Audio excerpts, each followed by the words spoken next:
The battle for Bakhmut began in May last year and hasn't stopped since. Several months later, Russian forces, led by mercenaries from the paramilitary Wagner group, advanced towards the town, once home to 70,000 people. As death and destruction mounted, most of Bakhmut's people fled, leaving behind what one Ukrainian commander recently described as utter hell. Мабуть, 70% цього міста його майже немає. 70% of the city doesn't exist anymore. Every single house is damaged. A lot of roads are destroyed too. Everywhere you can hear artillery fire, mortar shelling and gun battles too. A few days ago, some civilians were taken to safety, but despite the horrors they faced, many others, tragically, wouldn't leave. Each time I tried to persuade them to leave the city, they refused.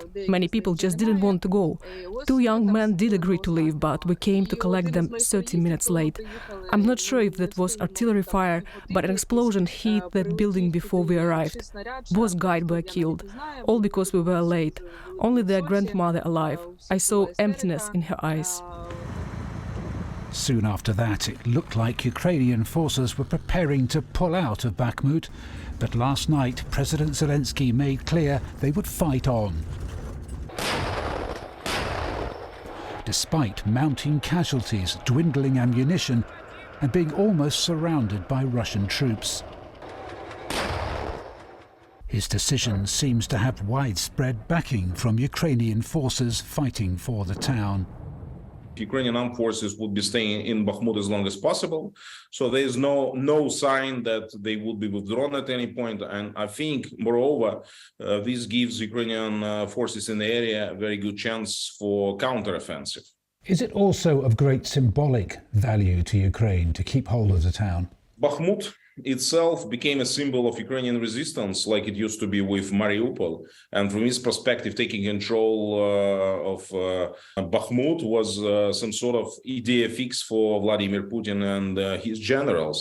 Likewise, for Ukrainian military, Bakhmut is a symbol of Ukrainian resistance, Ukrainian military spirit. And I think from this perspective, Bakhmut would be kept as long as possible, like I said. But given the extent of the bloody stalemate, why is Ukraine hanging on? Strategic now in that it offers an opportunity to wear down, exhaust the Russians, take out some of their units. So it's acquired a strategic significance that doesn't bear much relationship to the town itself now, which is largely rubble and depopulated. Who can least afford to lose this battle? The Russians probably can least afford to lose it because the Ukrainians have already indicated that they could leave and nothing else much would change in the war. If the Russians can't even take this as at least one prize in what is supposed to be a renewed offensive, then that indicates that they're in real trouble. They need something. As with nearly all modern wars, civilians suffer the most, along with the volunteers who try to help them.